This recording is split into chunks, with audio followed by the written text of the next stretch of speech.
আসসালামু আলাইকুম। আজ আপনাদের সাথে খুবই হেলদি একটি রেসিপি শেয়ার করছি। রমাদান প্রায় শেষের দিকে, আর এই সময় ইফতারে ভাজা পরোটা একটু কমিয়ে দিয়ে এমন একটা হেলদি ইফতার খুব সহজে তৈরি করে নিতে পারেন।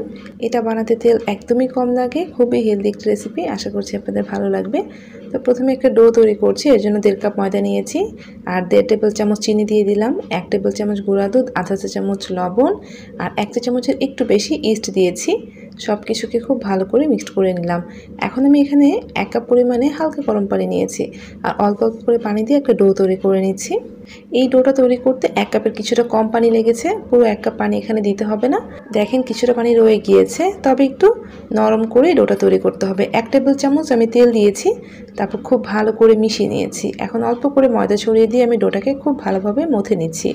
আপনারা অবশ্যই ডোটাকে সফট করে তৈরি করে নেবেন, তারপর একটু ময়দা আর তেল দিয়ে খুব ভালো করে মথে নেবেন।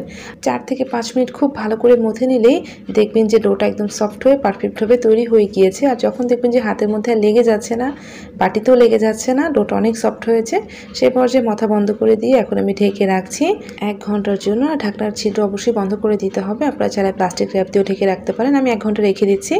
এইদিকে আমি মুরগির হাড় ছাড়া মাংস খুব ভালো করে ধুয়ে নিয়েছি। এর মধ্যে আমি রসুন বাটা আর আদা বাটা দিয়ে দিচ্ছি। তারপর দিচ্ছি লবণ, অল্প পরিমাণে দিতে হবে। আধা চা চামচ গোলমরিচের গুঁড়া, সামান্য একটু লাল মরিচের গুঁড়া, 1 চা চামচ সয়া সস, আধা চা চামচ ওয়েস্টার সস আর 1 চা চামচের মতো লেবু রস দিয়েছি। আপনাদের কাছে যদি ওয়েস্টার সস না থাকে না দিলেও চলবে। খুব ভালো করে মিক্সড করে নিচ্ছি। এখন আমি মেরিনেটে রেখে দিচ্ছি 15 থেকে 20 মিনিটের মতো। তো চুলায় একটা প্যান বসিয়ে দিয়ে সামান্য একটু তেল আর 1 চা চামচ বাটার দিয়ে দিলাম। তারপর ম্যারিনেট করে রাখা মাংসটা দিয়ে দিচ্ছি। মাংসটা 15 থেকে 20 মিনিট ম্যারিনেট করলেই হয়ে যাবে। তারপর আমি এই বাটার আর তেলের মধ্যে মাংসটাকে কিছুক্ষণ ফ্রাই করে নিচ্ছি। 3-4 মিনিটের মতো চুলা আঁচটা বাড়িয়ে দিয়ে ফ্রাই করে নিলেই হয়ে যাবে। যখনই দেখবেন যে মাংসটা একটু লালচে কালার হয়েছে, সেই পর্যায়ে আমি এরকম বড় বড় করে কেটে রাখা পেঁয়াজ দিয়ে দিলাম আর পেঁয়াজটাকে হালকা নরম হওয়া পর্যন্ত ভেজে নিলাম। তারপর এখানে আমি সামান্য একটু পানি অ্যাড করে দিচ্ছি।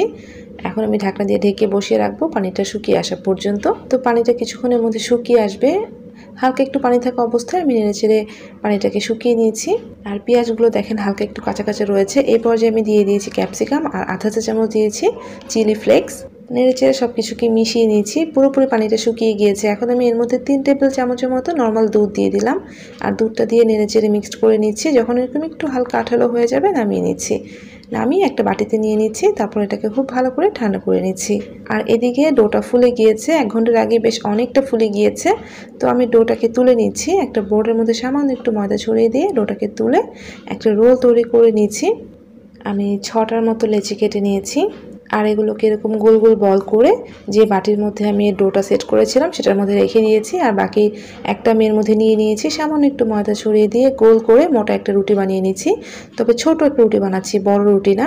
মোটা করে গোল করে ছোট সাইজের একটা রুটি বানিয়ে নিচ্ছি। অবশ্যই রুটিটাকে একটু মোটা করে বানিয়ে নিতে হবে। এরপর এভাবে একটা ভাঁজ দিয়ে হাত দিয়ে একটু আলতো করে চেপে দিলাম। তারপর এর মধ্যে আমি সামান্য একটু তেল এভাবে হাত দিয়ে লাগিয়ে দিলাম। তারপর এভাবে সেট করে নিলাম। আর এভাবে আমি আরও কয়েকটা বানিয়ে নিচ্ছি। অল্প করে ময়দা ছড়িয়ে দিয়ে এভাবে রুটিটা বানিয়ে নিয়ে একটু চেপে নেবেন। তারপর এখানে সামান্য একটু তেল লাগিয়ে দিবেন, এতে করে রুটিটা কোনোভাবে জোড়া লেগে যাবে না। তো আমি এভাবে সবগুলো বানিয়ে নিয়েছি। এখন আমি চুলায় চলে যাচ্ছি। চুলায় একটা প্যান খুব ভালোভাবে গরম করে নিয়ে আধা কাপের মতো পানি দিয়ে আমি রুটিগুলোকে এভাবে দিয়ে ঢাকনাটা ঢেকে দিয়েছি। চুলার আঁচটা কমিয়ে দিয়েছি। 2 থেকে 3 মিনিট আমি এভাবে ঢেকে বসিয়ে রেখেছি।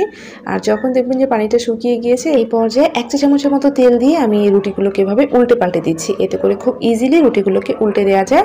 আর হালকা করে একটু ভেজে নিচ্ছি যাতে এর কালার আর ফ্লেভার দুটোই অনেক ভালো হয়। তো আমি খুব সুন্দর একটা কালার করে রুটিগুলোকে ভেজে তুলে নিয়েছি। আর সেমভাবে আরও আধা কাপ পানি দিয়ে সেমভাবে রুটিগুলোকে দিয়ে ছিদ্রটা বন্ধ করে এভাবেই রুটিগুলোকে ভেজে নিয়েছি। আর এগুলো দেখেন কতটা সফট হয়েছে। এগুলো দেখেন দুপার্টে খুব ইজিলি ভাঁজটাকে খুলে নেওয়া যাচ্ছে। এটা কিন্তু তেলটা দেওয়ার কারণে হয়েছে।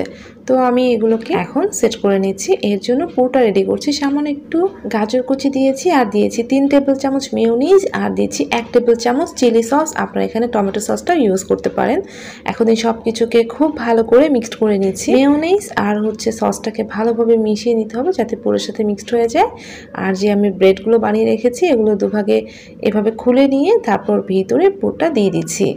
পুরটা আমি আমার পছন্দ মতো দিয়ে নিচ্ছি, তবে অল্প করে দেওয়াটাই ভালো। হালকা করে একটু চেপে দিচ্ছি। তো এভাবে আমি প্রত্যেকটা রুটির ভিতরে পুরটাকে সেট করে নিচ্ছি। তো এটা কতটা হেলদি নিশ্চয়ই দেখে বুঝতে পেরেছেন। ব্রেড বানানোর তো কোনো ঝামেলাই নেই, মাত্র 3 মিনিটে তুলতুলে নরম রুটি বানিয়ে নেওয়া যায়। খুবই হেলদি আর ভীষণ মজার একটা রেসিপি, আপনার বাসায় ট্রাই করতে পারেন। দেখেই কতটা লোভনীয় লাগছে না? এমন একটা হেলদি রেসিপি হলে ইফতারে আর কোনো কিছুরই প্রয়োজন নেই। তো রেসিপিটা ভালো লাগলে একটু লাইক দিতে ভুলবেন না, আর প্লিজ চ্যানেলটাকে সাবস্ক্রাইব করে আমার সাথেই থাকবেন। সবাই ভালো থাকবেন। আল্লাহ হাফেজ।